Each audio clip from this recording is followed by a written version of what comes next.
Yeah. Turn me up a little bit.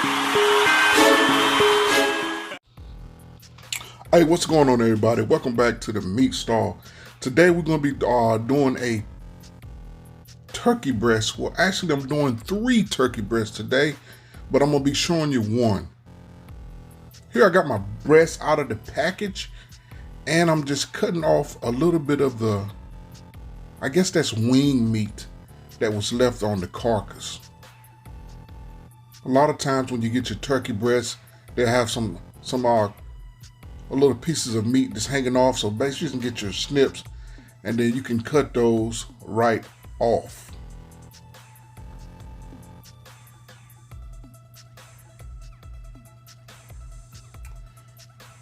The neck and neck skin is usually still attached to the bird, so what I do is I remove that, and I also spatchcock that bird.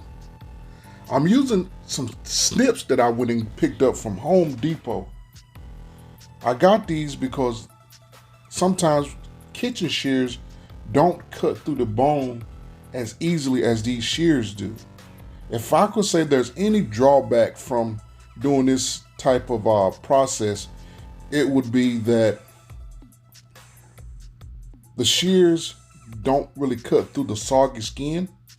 So I would take my knife and I would score the skin where I'm gonna cut it right at the bone, and then I would hit it with the shears. But they work perfect. And also, these shears are just used strictly for my poultry. They are not used out in the yard.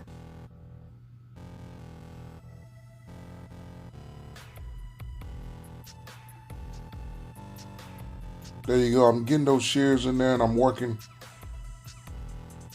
getting that last little bit of bone out. And we're basically going to take that, go on the other side of that neck, and repeat the process. You can see when I was telling you earlier, we're having a little problem with that skin.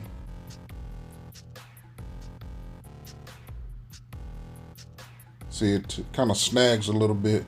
Just take your snips, snip those a little bit. There you go.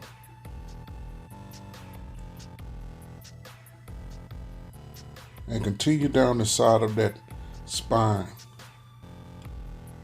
until you have the backbone totally removed.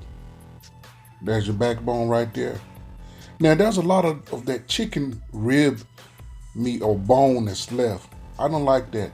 So I'm going to trim that up again as well with these shears. Spin the bird around. And I'm trying to go right where the bone like starts, because that's not good eating anyway. And you don't want to risk anybody maybe poking themselves with that bone. So I go straight down.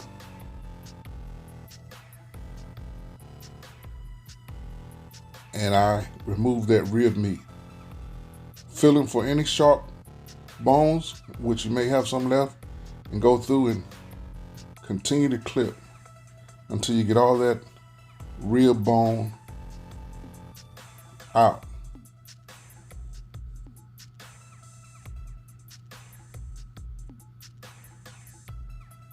Move to the other side and start the process again.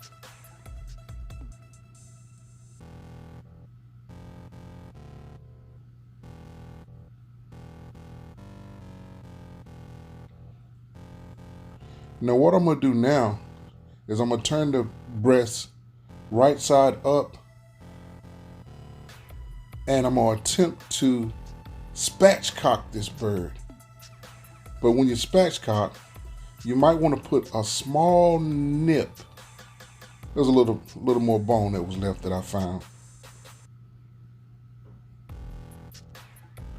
You're going to take your knife and you want to nick that breastbone, that cartilage right there. You want to nick that just a little bit so it makes it easier when you spatchcock your bird. Take it like that, now apply a little weight, and you smash it flat. And the whole premises behind this is creating more surface area for your bird to cook. This one here was a little tough, so I'm going to go ahead and probably nick this thing again. but you want to create more surface area. Which a more surface area of your bird lends it to a faster cook and a more even cook.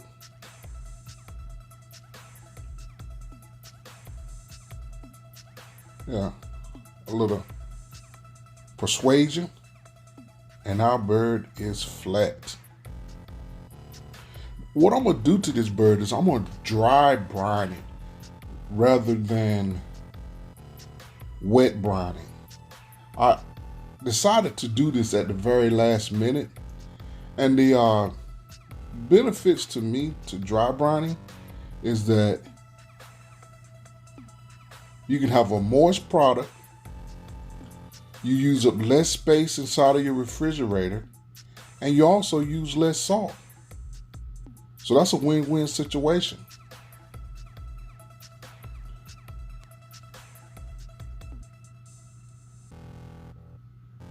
What I opted to do with my dry brine was I'm going to dry brine underneath the skin.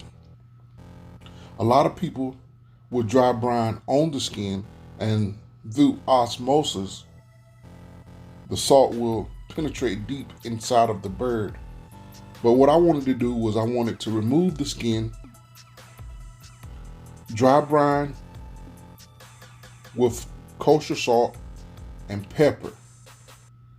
Now typically that's not your typical brine, but I had some 50-50 salt and pepper, so I figured I would go on with that, and I was dry brine or seasoned with that. As you see, I'm just gently lifting up the skin on the turkey breast, exposing the meat. I'm not going to remove it all the way, but I want to get it up so I can get salt up underneath that skin.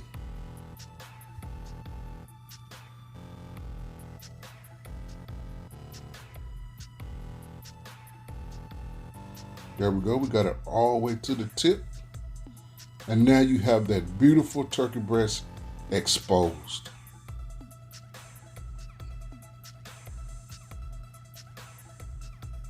Feels like a little gelatin-like substance. Probably just what was holding the skin on, so I just get rid of that.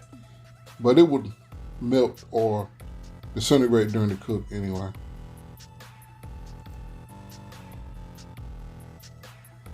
Wiping my hands. I try to always keep some bleach towels or whatever with me when I'm working with poultry to cut down on cross-contamination. And here I'm going on with the 50-50 salt and pepper rub. Now typically, like I said, it's just salt is normally used. And you might ask yourself what kind of salt is used. I use kosher salt or sea salt, but be mindful if you're going to use a table salt salinity is higher than kosher salt or sea salt.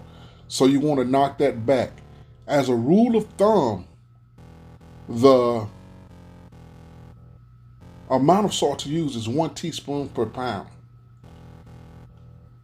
So now I have the turkey breast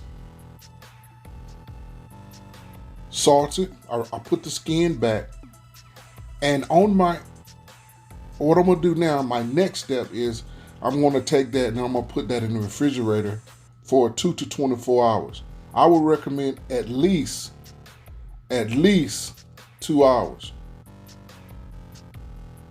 I placed me a rack so that my turkey breast is not sitting directly on the, that looks beautiful, doesn't it? So it's not sitting directly on the pan. I put those 3 in, and I put them in there for 24 hours. When I salt the skin, use a rub that doesn't have a lot of high salinity or a lot of salt content in it, because you don't want to over salt your bird. After 24 hours, they came out. They're looking amazing. I put them in 3 separate pans for me to cook them, and I went on with some Yardbird rub, and it was outstanding. All right, until the next time. This is the Meat Stalk. Find you some meat and smoke it. Okay. Turn me up a little bit.